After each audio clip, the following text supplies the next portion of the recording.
Item Q, controversial football figure Craig Butler, after his Fair Phoenix Football Club were humbled by Montego Bay United in their season opener.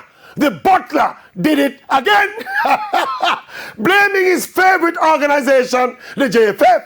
Listen. At least 14 of our players were not allowed to play, and it's very disheartening when you're entering a competition and we're expecting the governing body to support us, and we give them everything that they've required, and our players are still not available to us on the first day. No, you know, this is why Craig Butler is such a valuable addition to the Jamaica Premier League.